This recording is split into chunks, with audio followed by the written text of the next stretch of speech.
기도하고 찬양 드리겠습니다. 하나님 감사합니다. 이 시간 하나님 전에 올라와 찬양으로 주님 앞에 나아갑니다. 저희들이 찬양이 기도가 되게 하시고 하나님 앞에 드리는 귀한 마음 되게 하옵소서. 예수님의 이름으로 기도하옵나이다. 아멘. 힘들고 지쳐 찬양하겠습니다. 힘들고 지쳐 낭망하고 넘어져 일어날 힘 전혀 없을 때에 조용히 다가와 손잡아 주시며 나에게 말씀하시네. 나에게 실망하며 내 자신 연약해 고통 속에 눈물 흘릴 때에 못자국 난 그 손길 눈물 닦아주시며 나에게 말씀하시네. 너는 내 아들이라 오늘날 내가 너를 낳도다. 너는 내 아들이라 나의 사랑하는 내 아들이라. 힘들고 지쳐 낭망하고 넘어져 일어날 힘 전혀 없을 때에 조용히 다가와 손잡아 주시며 나에게 말씀하시네. 나에게 실망하며 내 자신 연약해 고통 속에 눈물 흘릴 때에 못자국 난 그 손길 눈물 닦아주시며 나에게 말씀하시네. 너는 내 아들이라 오늘날 내가 너를 낳도다. 너는 내 아들이라 나의 사랑하는 내 아들이라. 언제나 변함없이 너는 내 아들이라. 너의 십자가 고통 해산의 그 고통으로 내가 너를 낳았으니 너는 내 아들이라. 오늘날 내가 너를 낳도다. 너는 내 아들이라. 나의 사랑하는 내 아들이라. 나의 사랑하는 내 아들이라. 나의 사랑하는 내 아들이라. 아멘. 할렐루야. 아들이야 그것만 하니까 여자분들 혹시 기분 나쁘신 건 아니죠? 이거 아들하고 딸을 통틀어서 그냥 한 단어로 아들이라고 그러는 거 아시죠? 항상 남자가 대표자가 돼서 미안합니다. 이런 여자들이 다 하는데 우리 한번 이렇게 인사 한번 따라해 볼까요? 제가 선창을 다시 그러면 여러분이 주님 앞에 주님과 함께 주님을 위하여 다시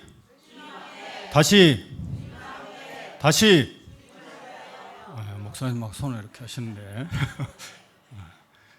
이게 뭘까요? 본질로 돌아가자 그 뜻이죠. 본질을 잊지 말자. 우리가 누구인가 본질을 잊지 말자 그 뜻입니다. 자, 다음 곡은 지난주에 저희 구역이 찬양을 했던 곡인데 저도 이 곡을 모르다가 그때 처음 알았거든요. 근데 가사가 너무 좋더라고요. 가사 내용이 그 자체가 그냥 복음적입니다. 그래서 가사를 한번 잘 생각하시면서 보시면서 부르시면은 굉장히 은혜가 될 것 같아요. 예수 나의 산소만 찬양하겠습니다. 깊은 절망에 수렁 가운데 주님께 닿을 수 없던 우리 어두운 밤 중에 하늘을 향해 주의 이름 나 부를 때 그 누가 주의 자비를 달아 한없는 은혜 증량할까 영광을 떠나 이 땅에 오시 죄가 되신 그 주 예수 어둠을 뚫고 오신 주 살아 나의 절망 거두셨네 주님의 공로 다 이루셨네 주 예수 나의 산소망 할렐루야 주를 찬양하여라 할렐루야 자유케 하셨도다 죄의 저주 끊으시 주께 구원이 있도다 주 예수 나의 산소망 할렐루야 할렐루야 주를 찬양하여라 할렐루야 자유케 하셨도다 죄의 저주 끊으시 주께 구원이 있도다 그리스도 나의 산소망 언약된 아침 장사된 몸에 부활의 호흡 시작됐네 유다의 사자 위험찬 손포 사망이 무너졌도다 이제 사망은 무덤이 더는 우리를 주장할 수 없네 유다의 사자 위험찬 보혈 주 예수 승리하셨네 주의 십자가 내게 말하네 영원히 난 용납됐네 아름다우신 와 나는 주의 것 그리스도 나의 산소망 할렐루야 주를 찬양하여라 할렐루야 자유케 하셨도다 죄의 저주 끊으시 주께 구원이 있도다 당신이 나의 산소망 할렐루야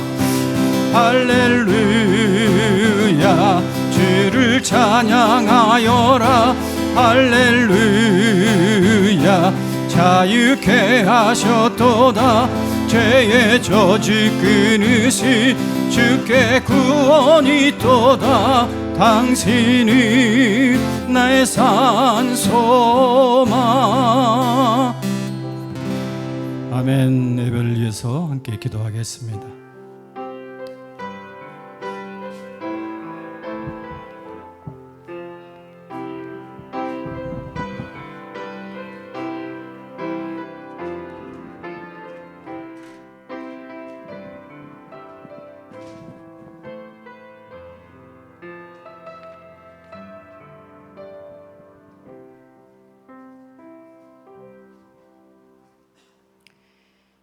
참 좋으신 하나님, 세상 속에서 바삐 살던 저희들 주님의 은혜 가운데 불러주시고 귀한 예배를 드릴 수 있게 하심을 감사드립니다. 지난주 저희는 부활을 기뻐하며 우리 성도들과 찬양과 경배로 부활주일을 보냈습니다. 죽음을 이기시고 다시 사신 예수님의 사랑과 승리를 다 함께 찬양하며 나눌 수 있다는 것이 너무나 큰 축복임을 알게 하심을 감사드립니다. 언제나 살아계신 주님과 동행하며 주님이 다시 오실 때까지 굳건히 우리의 믿음을 지킬 수 있는 설린의 성도들 되게 하여 주옵소서. 은혜와 긍휼이 많으신 주님, 매일의 삶 속에서 치열하게 살아가는 성도들의 일터와 가정을 기억하여 주옵소서. 크고 작은 고난을 견디며 믿음을 지키려 애쓰는 성도들에게 이 시간 새 힘을 공급하여 주시기를 원합니다. 힘써 애쓰는 모든 선한 일에 복을 더하여 주시옵고 믿음을 지키며 화평과 정직함으로 세상에 나가 많은 사람들에게 주님의 사랑을 전할 수 있는 자들 되게 하옵소서. 오늘 이 시간 이소망 목장이 주님 앞에 찬양과 경배를 드립니다.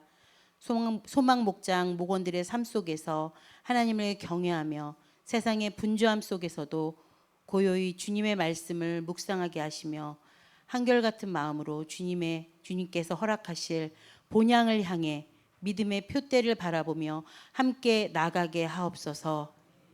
믿음의 동역자로서 서로의 아픔과 상처를 감싸주고 서로를 위해 제일 먼저 무릎 꿇고 기도할 수 있는 소망 목장 목원들이 되게 하여 주옵소서.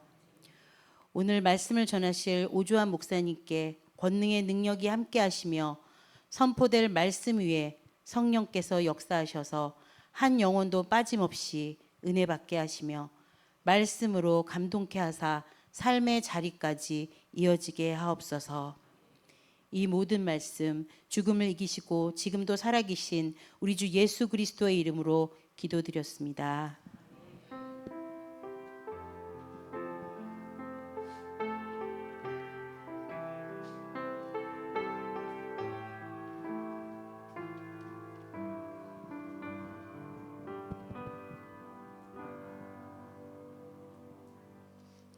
오늘의 말씀은 이사야 40장 29절에서 31절의 말씀입니다. 피곤한 자에게는 능력을 주시며 무능한 자에게는 힘을 더하시나니 소년이라도 피곤하며 곤비하며 장정이라도 넘어지면 쓰러지되 오직 여호와를 앙망하는 자는 새 힘은 얻으리니 독수리가 날개치며 올라감 같을 것이요 다른 박질하여도 곤비하지 아니하겠고 걸어가도 피곤하지 아니하리로다. 이소망 목장 특송 순서가 있겠습니다.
진정한 삶의 목적과 원동력이라는 제목을 가지고 오주환 목사님께서 말씀 전해 주실 때 많은 은혜 받으시길 바랍니다.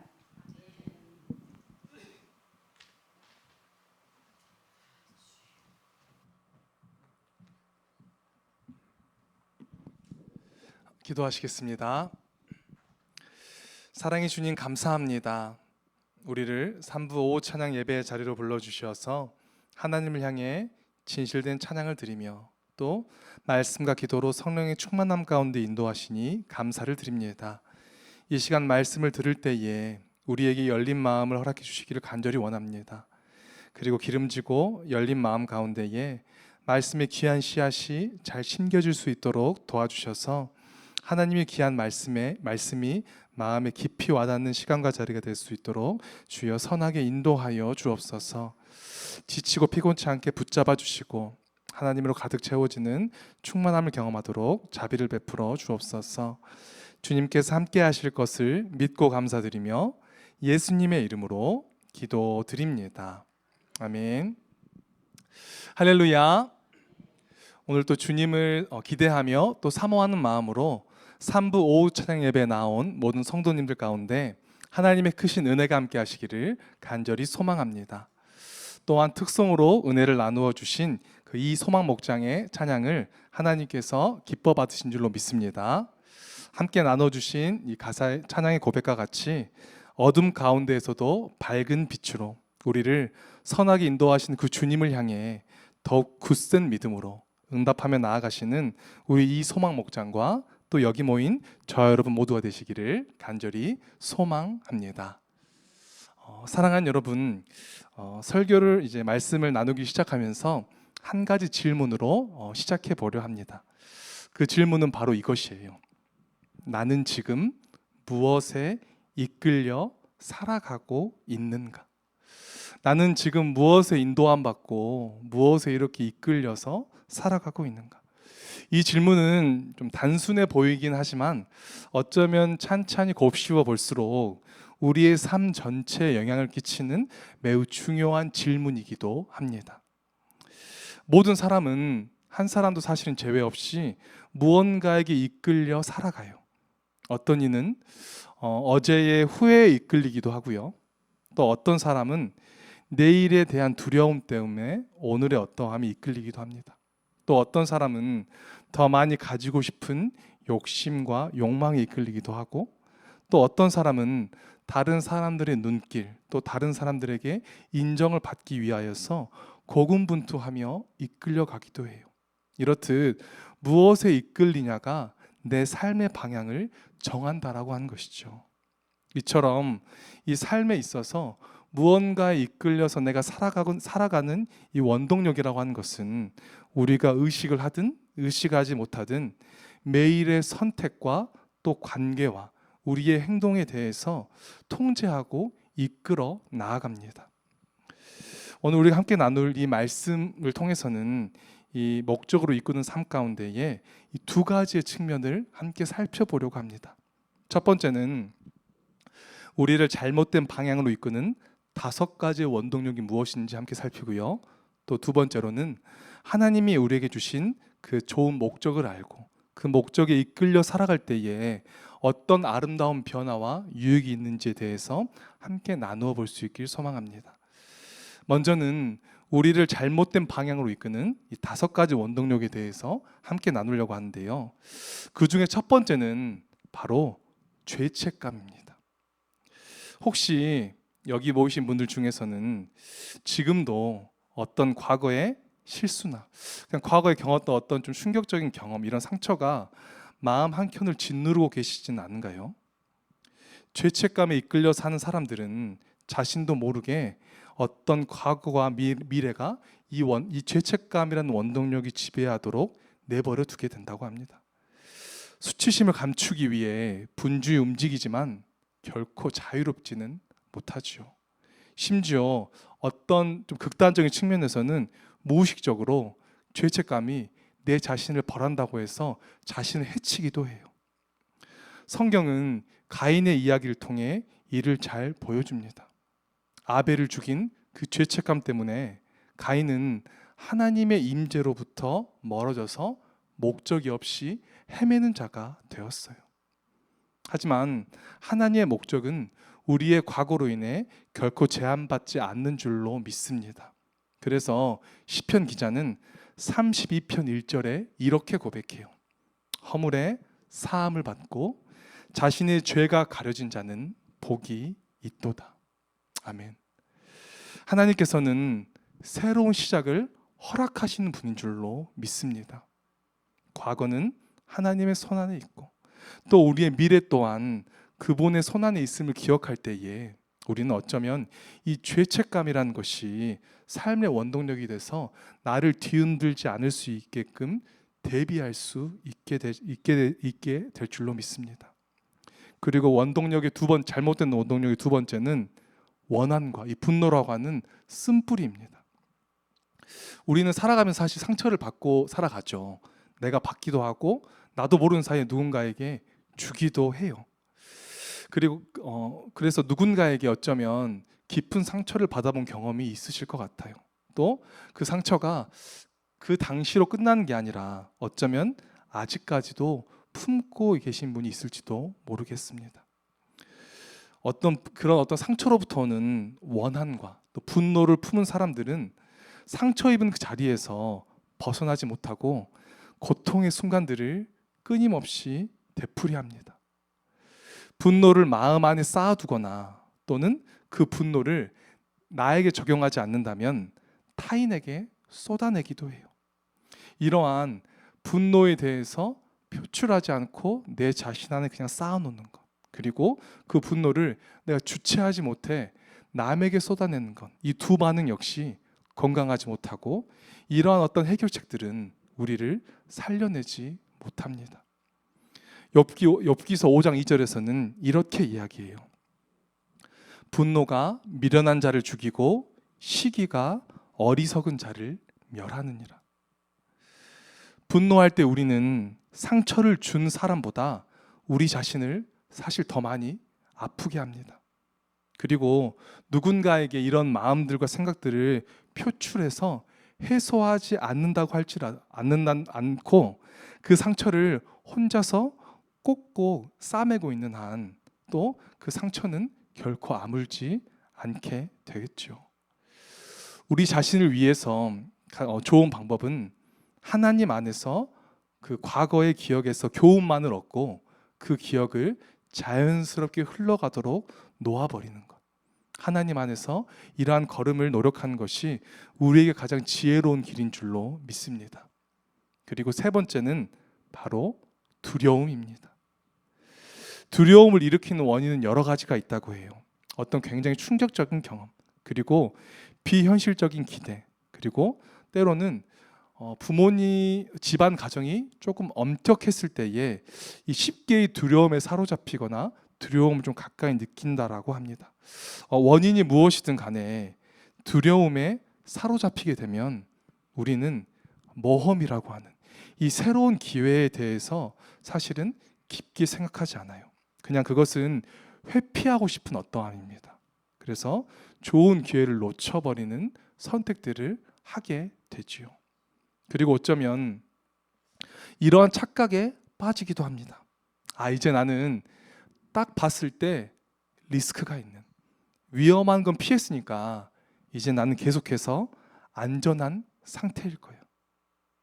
그러므로 어쩌면 이 두려움은 계속해서 나 자신을 가두는 감옥과도 같다는 거예요. 이러한 눈이 가려워진 또는 착각으로 오는, 그리고 내가 스스로 안전하다고 믿는 이런 감옥은 하나님이 원하시는 사람으로 성장하는 것을 막는 장애물이 됩니다.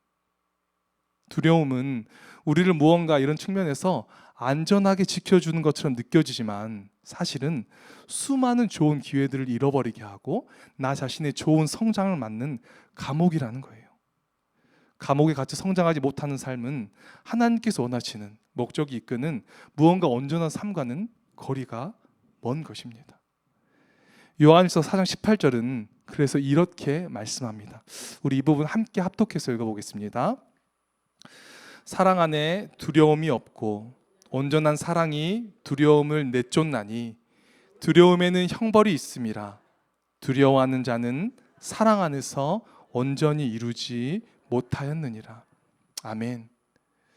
우리에게는 두려움에 맞설 수 있는 무기가 있어요. 그것은 믿음으로 하나님의 사랑 안에 거하는 것입니다. 그 사랑의 하나님을 신뢰하고 그 사랑을 붙들 때에 두려움은 물러가고 하나님께서 예비하신 기회의 길, 성장의 길이 열리게 될 줄로 믿습니다.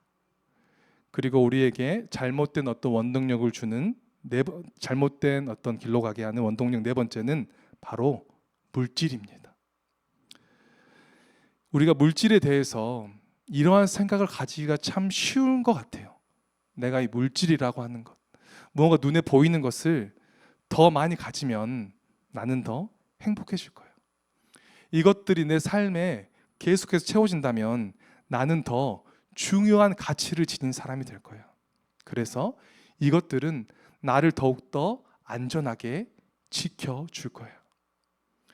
사실은 우리가 이런 부분들에 대해서 억지로 생각하려고 하지 않아도 사회가 끊임없이 속삭이는, 우리가 세상을 살아가다 보면 사실 너무나도 자주 접하고 노출될 수 있는 그런 메시지예요. 그리고 우리는 이런 메시지에 사실 너무나도 쉽게 설득당합니다. 왜냐하면 정말 그럴듯해 보이거든요. 정말 그런 것 같거든요. 하지만 정말 그럴듯해 보이는 이 물질 같은 경우도 그것들이 충만하다고 해서 그것이 본질이 되어 우리를 진정한 행복으로 인도해 주지는 못합니다. 소유물, 무언가 소유하고 있다는 이 물질은요, 일시적인 행복감은 줄 수 있어요. 하지만 그것이 한계점이라는 것을 우리가 바라봐야 합니다. 무언가 새 것이 왔고 또는 무언가 채워졌을 때 얻는 순간의 기쁨이 있지만 대부분의, 그리고 어쩌면 우리 모두는 그 순간의 기쁨에 만족하지 못하지요. 더 큰 기쁨, 더 만족을 일으켜줄 수 있는 더 좋은 물질적인 요소를 찾아서 계속해서 갈망하고 찾게 됩니다. 그러면서 사실은 정작 중요한 것을 놓치게 되는 잘못을 범하기도 하죠. 잠언 13장 7절에서는 이렇게 이야기를 합니다. 우리 이 부분도 함께 읽어보겠습니다. 시작. 스스로 부한 채 하여도 아무것도 없는 자가 있고 스스로 가난한 채 하여도 재물이 많은 자가 있느니라. 아멘. 이 성경의 의미는 남에게 보여주기 위한 삶은 사실 공허하다는 거예요. 어떻게 보면 평범하고 단순한 삶이 풍요롭고 풍성한 삶이다라는 의미를 내포하고 있습니다. 내가 얼마나 가치 있는 사람인지, 내가 얼마나 가치 있는가에 대해서 이 물질이라는 어떤 기준이, 물질이 많이 있을 때 나는 가치 있는 사람이고 물질이 많이 없을 때 나는 가치 없는 사람이냐라는 이런 어떤 도식으로 동일화될 수 없다라고 하는 거예요. 진정한 가치, 그리고 나라는 사람의 가치, 진정한 가치에서 오는 건강한 자존감과 안정감은 물질이 아닌 하나님과의 바른 관계에서만 우리는 발견하고 얻어갈 수 있습니다. 다섯 번째 원동력은 바로 타인의 인정입니다. 어떤 이들은 평생 누군가를 만족시키기 위해서 노력하며 살아가요. 그 만족시키려고 한 대상이 가까운 가족들일 수도 있고 나를 잘 알고 있는, 또는 나와 항상 더욱더 많은 접촉점이 있는 어떤 지인일 수도 있습니다.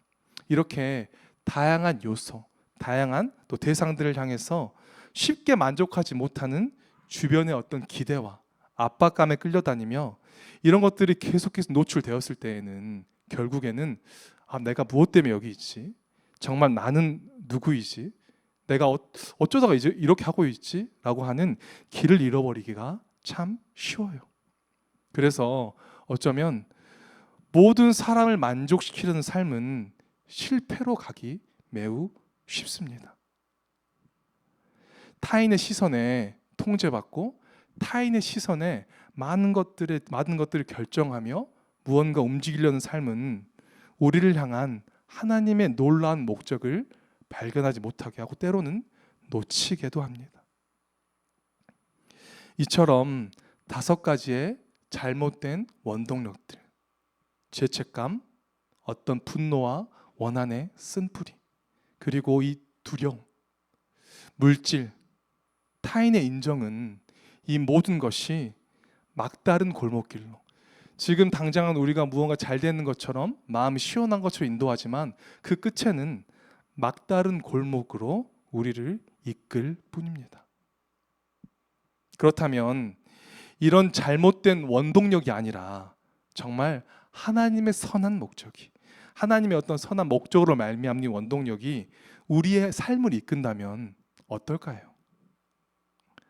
하나님의 목적이 이끄는 삶은 어떤 유익을 우리에게 줄까요? 이 유익에 대해서도 우리가 5가지로 함께 나누어서 살펴보기를 원하는데요.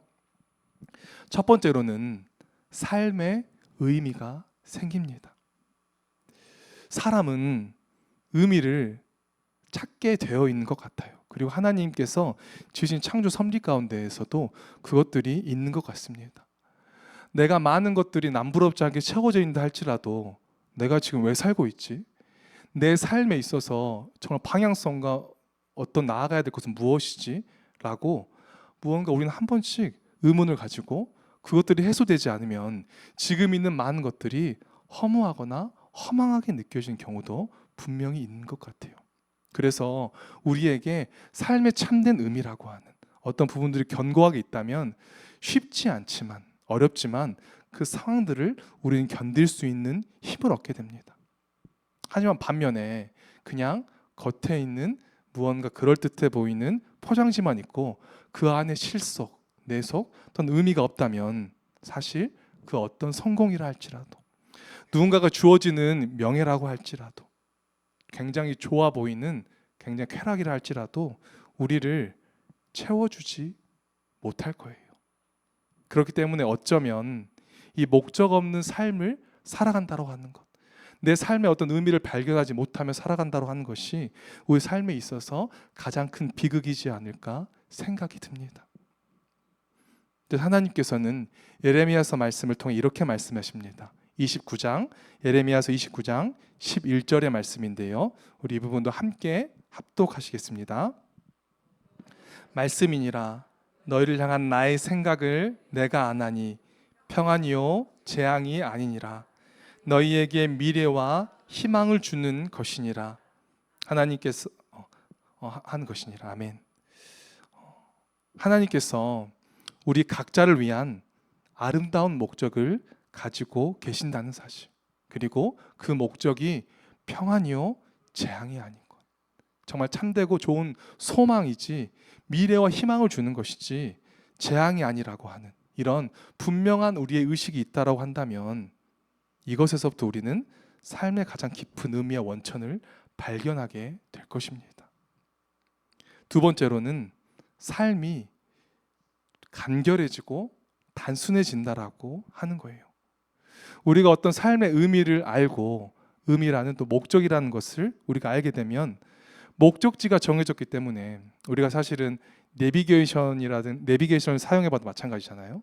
내가 어디로 가려고 한다면 이 길이 빠르겠구나, 이렇게 가서 이렇게 가는 게 막히지 않고, 또는 막힐 때는 이렇게 가야겠구나라고 하는 경로가 설정이 되죠. 그렇듯이 우리가 목적을 안다면 내가 무엇을 해야 하고 또는 무엇을 하지 말아야 될지에 대해서 좀 더 명확해지게 됩니다.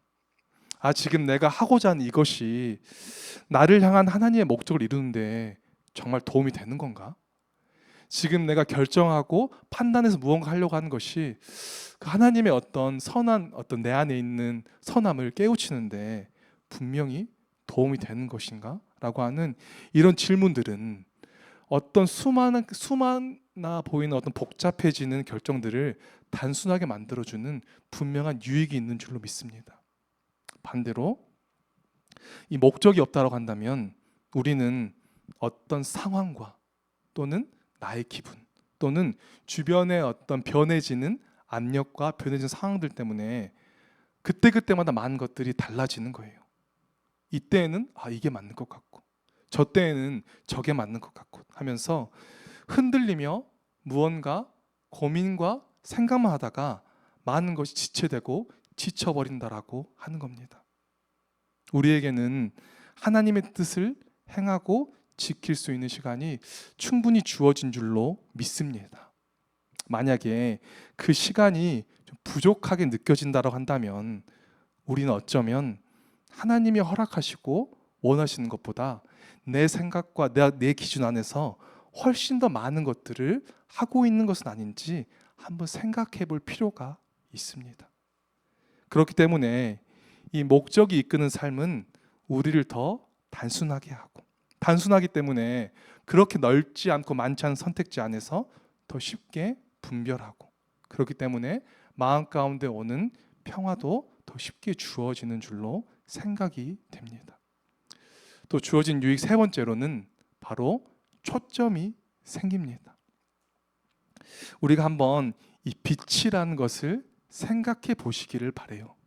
이 하늘로부터 태양이 내려쬐고 하는 그 빛 말이에요. 근데 이 빛이 넓게 퍼진다고 했을 때에는 사실은 우리가 따뜻함을 느낄 뿐이지 엄청 강한 파괴력이 있다거나 무언가 어떤 위험의 요소가 되지는 않을 거예요. 그런데 우리 초등학교 때 한번 실험을 해보셨을 것 같은데 돋보기로 그 햇빛에 초점을 모으면 어떻게 될까요? 그걸 종이에 갖다 대면 종이가 타게 되죠. 이 비슷한 원리로 더 깊게 응축시켜서 레이저를 만든다면 그것은 어떨까요? 종이뿐만이 아니라 쉽게 뚫지 못하는 강철도 뚫게 될 것입니다. 우리의 삶도 이와 마찬가지일 수 있다라고 하는 거예요. 목적이 있을 때 우리의 에너지는 중요한 것에 집중이 되고 어떤 선택과 집중을 통하여서 모든 것이 때로는 조금 더 효율적으로 이루어지기도 합니다. 사도 바울은 빌립보서 3장 13절에 이렇게 고백해요. 형제들아, 나는 아직 내가 잡은 줄로 여기지 아니하고 오직 한 일, 즉 뒤에 있는 것은 잊어버리고 앞에 있는 것을 잡으려고. 오직 한 일, 한 가지 일, 즉 이것을 잡기 위해서 뒤에 있는 것은 잊어버리고 지금 앞에 있는 것에 집중하겠다는 겁니다. 이것은 나는 나의 모든 에너지를 이 한 가지에 집중합니다. 과거를 잊고 이 앞에 있는 미래를 나는 기대합니다라는 뜻을 담고 있어요. 우리가 지금 살아간 역사 안에서도 가장 큰 변화를 만들어낸 사람들은 어쩌면 가장 뚜렷한 목적을 가지고 산 사람들이지 않을까 생각해 봅니다. 우리의 원함과 바람 속에서 정말 나의 삶이 어쩌면 주위의 선한 영향력으로 발현되기를 원하시나요? 만약 그렇다고 한다면 초점을 한번 맞춰 보시기를 바랍니다. 내가 모든 것을 다 하겠다는 것을 내려놓고 어쩌면 지금 가장 나에게 필요한 또는 가장 중요한 것에 집중해 보실 수 있기를 권면합니다. 네 번째 유익은 삶의 동기가 부여돼요. 이 확실한 목적은 우리에게 열정을 불어넣습니다. 내가 무언가를 이루고자 하는 이 뚜렷한 목적만큼 사실은 강력한 동기도 없을 거예요. 쉽게 이야기하면 반대로 그 목적이 없다면 삶의 동기로부터는 어떤 열정은 사라지고 그냥 의미 없는 바쁨만이, 그리고 그 바쁨으로 인해서 지쳐 내 마음간에 정말 필요한 기쁨, 감사, 평안을 빼앗기게 됩니다. 하나님이 주신 목적을 발견하고 그것을 위해서 살아갈 때에 우리 안에는 꺼져 있는 불꽃이 다시 타오르게 될 줄로 믿습니다. 우리가 쉽게 헷갈리거나 혼동할 수 있는 것이 활동하는 것과 이 생산성이라는 것에 대해서 우리가 혼동할 수 없기를 바랍니다. 무언가 목적 없이 바꾼 것은 우리를 소진시킬 뿐이지 사실은 생산이 되지 않고 있을 수도 있습니다. 다섯 번째는 영생을 준비하게 됩니다. 언젠가 우리는 모두 다 하나님 앞에 서게 되는 줄로 믿습니다.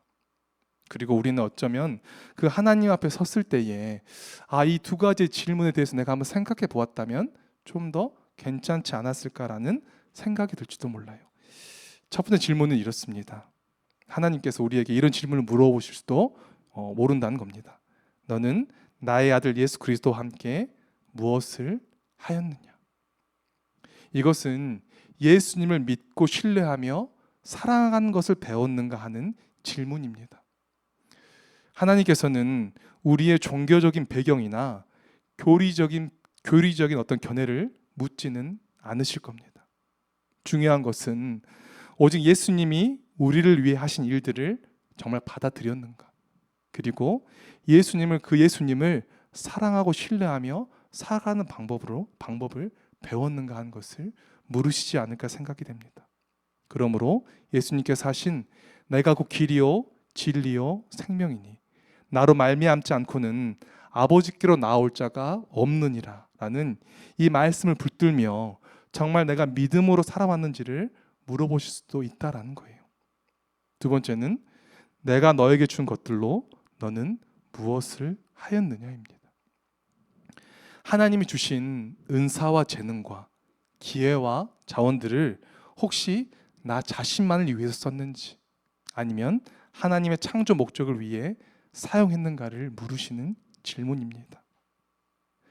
우리의 삶 가운데 또는 눈에 보이는 어떤 지구 위에 유산을 남기는 것은 굉장히 근시안적인 목표일 것입니다.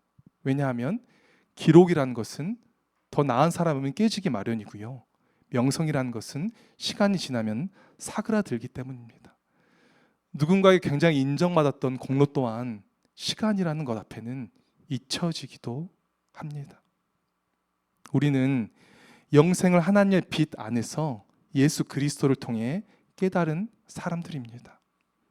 하나님께 초점을 맞추고 그분이 우리에게 알려주신 목적을 따라 사는 삶이야말로 영생을 위한 가장 지혜로운 투자일 줄로 믿습니다.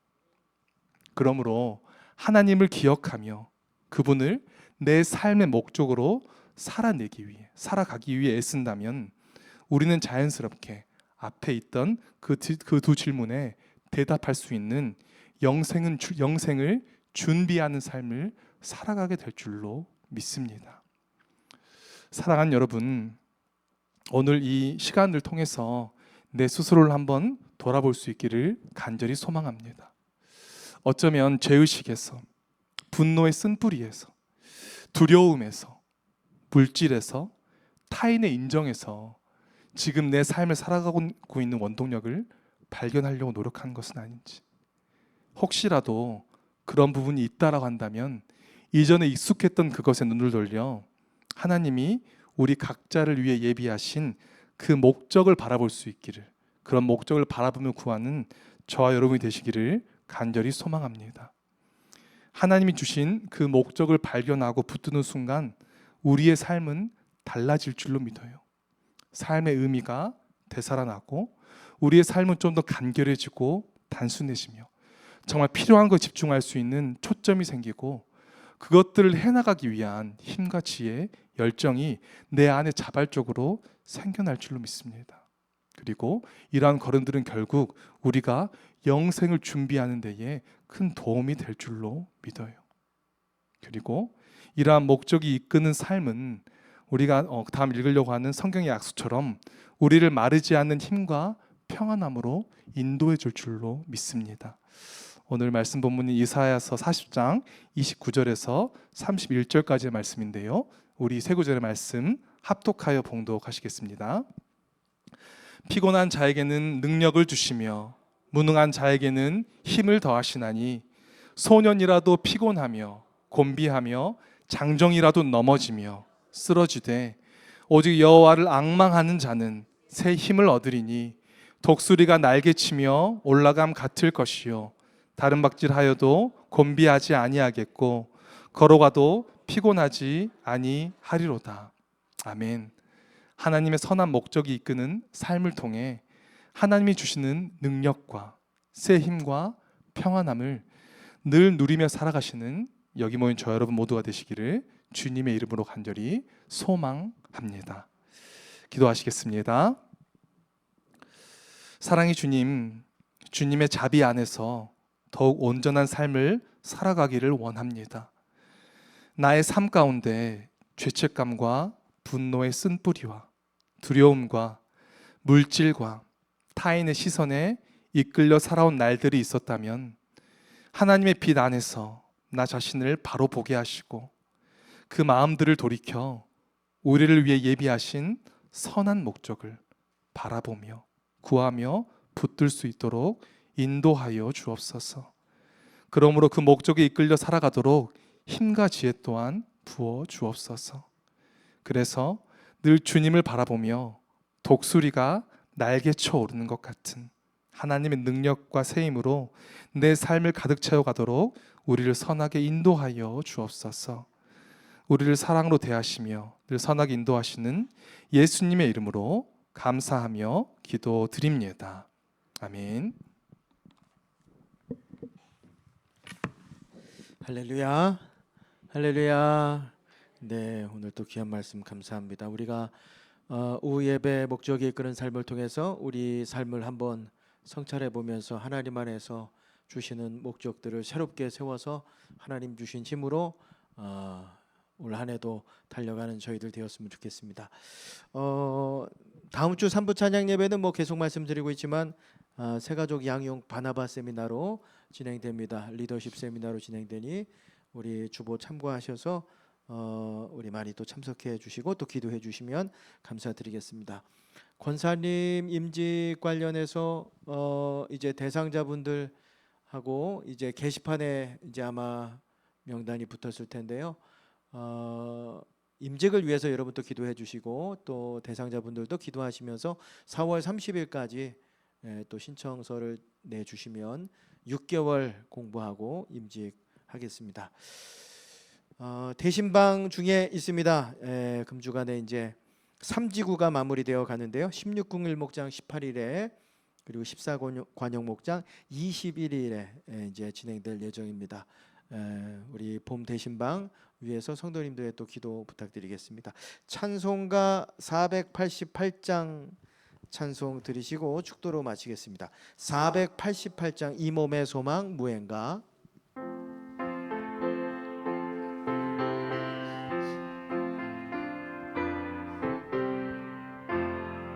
이 몸의 소망 무언가 우리 주 예수뿐일세. 우리 주 예수 밖에는 믿으리 아주 없도다. 주 나의 반석이시니 그 위에 내가 서리라. 그 위에 내가 서리라.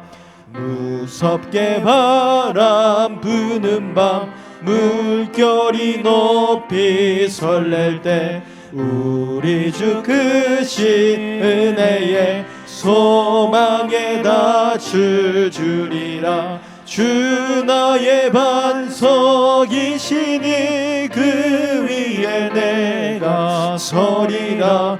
그 위에 내가 서리라. 세상에 믿던 모든 것 끊어질 그날 되어도 구주의 언약 믿사와 내 소망 더욱 크리라. 주 나의 반석이시니 그 위에 내가 서리라. 그 위에 내가 서리라. 바라던 천국 올라가 하나님 앞에 배울 때 구주의 은혜를 힘입어 어여치 바로 서리라. 주 나의 반석이시니 그 위에 내가 서리라. 그 위에 내가 서리라. 이제는 우리 구주 예수 그리스도의 은혜와 하나님 아버지의 극진하신 사랑하심과 성령님의 위로하시고 교통하시며 우리를 지키시고 영원토록 함께 하심이 하나님의 부르심의 목적을 발견하고 그 목적에 이끌려 독수리 날개치며 올라감같이 살아가기를 다짐하고 결단하는 여기 모인 모든 성도들 머리 위에 가정과 교회와 나라와 민족 위에 오늘 특별히 하나님 앞에 헌신한 우리 이 소망 목장 위에 지금부터 영원까지 함께 하시기를 간절히 축원하옵나이다. 아멘.